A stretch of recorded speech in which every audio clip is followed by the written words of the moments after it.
Hello children, good morning. How are you? Fine, okay. आज हम second class का part 4 पढ़ेंगे, जिसका नाम है राजा भोज और लकड़हारा। इस कहानी में क्या है बेटा, देखो, जैसे राजा बहुत दानी होते थे, पहले ज़माने में बहुत दानी होते थे, है ना। तो जैसे राजा भोज थे, वो भी बहुत बड़े दानी थे, लेकिन क्या हो गया, उनको एक बार घमंड हो गया अपने दानी होने पर। लेकिन जिस प्रकार उनकी भेंट किसी साधु और लकड़हारे से हुई, तब उनको पता चला कि सच्चा सुख किस में होता है, मेहनत में होता है ना। तो इस बारे में हम इस कहानी में आज पढ़ेंगे, ठीक है। तो ये देखिए, राजा भोज एक बार नगर के सभी लोगों को क्या दी, उन्होंने दावत दी। मौके का लाभ उठाकर बड़ी संख्या में लोग आए और बड़े आराम से मतलब दावत का आनंद लिया, ठीक है। उसके बाद क्या हुआ, जैसे ही दावत समाप्त हुई, राजा अपने घोड़े पर सवार होकर जंगल की ओर निकल गए, घूमने के लिए, भ्रमण करने के लिए, ठीक है, अकेले ही।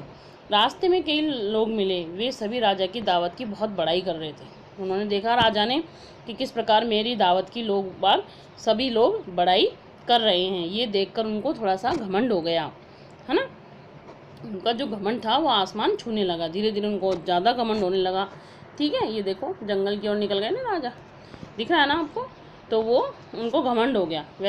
तो राजा सोचने लगे, मैं कितना बड़ा राजा हूँ, खूब दान करता हूँ, मेरे द्वारा दिए गए भोज में सैकड़ों सैकड़ों लोग भोजन करते हैं, और भला मेरे समान और कौन होगा। ऐसा उनको घमंड हो गया कि मैं बहुत बड़ा राजा हूँ और मैं कितनी दावत देता हूँ, लोगों को खूब खाना खिलाता हूँ अच्छी तरह से, है ना। तो इसलिए मेरे समान कौन होगा, इस बात का उनको घमंड हो गया। तभी राजा को क्या हुआ, एक झोंपड़ी दिखाई दी, जिसमें एक साधु कुछ बैठकर पढ़ रहे थे, है ना। मतलब साधु थे जो वो कुछ बैठकर किताब कुछ पढ़ रहे थे, ठीक है। यह तो राजा ने सोचा, यह भी मेरी दावत खाकर आए होंगे। उसने क्या सोचा राजा ने, कि ये साधु भी मेरी दावत खाकर आए होंगे, ज़रा इनसे भी मैं अपनी बड़ाई सुन लूँ। यह सोचकर वो उसके वहाँ चले गए, ठीक है। यह सोचकर वो उसकी कुटिया के अंदर चले गए। लेकिन वह साधु के पास पहुँचे, अपना परिचय दिया, भोज की चर्चा भी स्वयं ही छेड़ी। मतलब राजा ने जो साधु थे, उन्होंने राजा को देखा, लेकिन उन्होंने भोज के बारे में, यानी कि दावत के बारे में कोई चर्चा नहीं की। यह चर्चा किसने की, स्वयं राजा ने ही, क्योंकि वही तो अपनी बड़ाई सुनना चाहते थे। इसलिए उन्होंने अपने आप ही स्वयं ही इस बात को उनके सामने प्रस्तुत किया, है ना, अपना परिचय दिया और प्रस्तुत किया।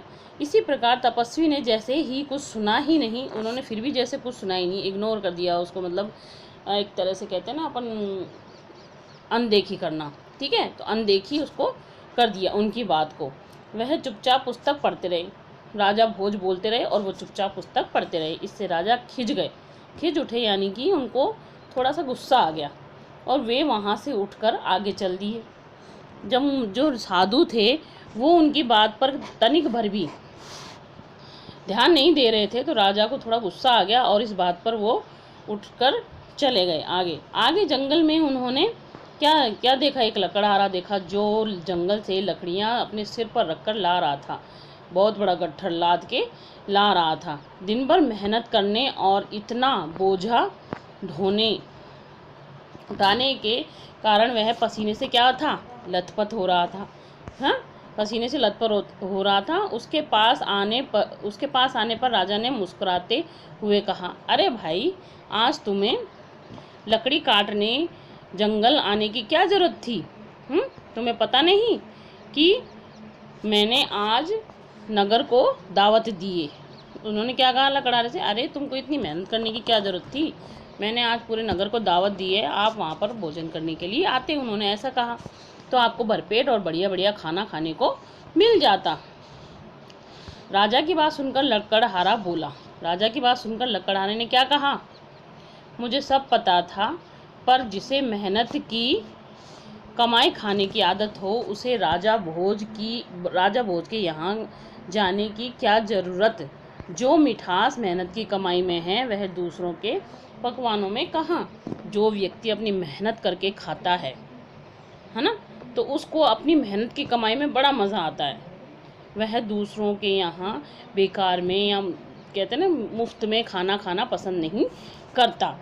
लकड़हारे की बात सुनकर राजा बहुत चकित हो गए। उनको बड़ा ही आश्चर्य हुआ। जब अब राजा साधु के चुप रहने का मतलब भी समझ गए। वो ये भी समझ गए कि साधु किस प्रकार क्यों चुप रहे, है ना। क्योंकि लकड़हारे ने कहा ना, जिसको अपनी मेहनत की कमाई खाने की आदत हो वो मुफ्त की कमाई खाने में उसको मज़ा नहीं आता। तो इस प्रकार राजा भोज को एक सबक मिला और लौटते हुए वे रास्ते भर सोचते रहे कि मेहनत की कमाई में ही सुख छिपा हुआ है। तो वो ये बात वो भी समझ गए, राजा भोज भी, कि जो मज़ा वास्तव में मेहनत की कमाई में है ना, वो कभी भी मुफ्त की कमाई खाने में या भोजन खाने में, मुफ्त का भोजन खाने में वह मज़ा नहीं है। तो ये बेटा आपका चैप्टर कंप्लीट हो चुका है। आप इसके शब्दार्थ कॉपी में कर लेना और प्रश्न उत्तर ही करना, ठीक है। केवल प्रश्न उत्तर ही करना। इसके अलावा आप जो बुक की एक्सरसाइज हैं, जैसे ये राइट क्रॉस वगैरह ये सब दे रखा है ना, मैं फिल इन द ब्लैंक्स वगैरह, ये तो आपको बुक में ही करनी है बेटा, ये आप कॉपी में मत किया करो, आपका भी काम बढ़ जाता है इससे ना। आप केवल सुंदर सुंदर राइटिंग में शब्दार्थ करो और प्रश्न उत्तर करो, बस। इसके अलावा आपको नोटबुक में और कुछ नहीं करना है। वो आपको मैं PDF के ज़रिए भेज दूँगी, आप सुंदर सुंदर राइटिंग में कर लेना। Okay, bye bye.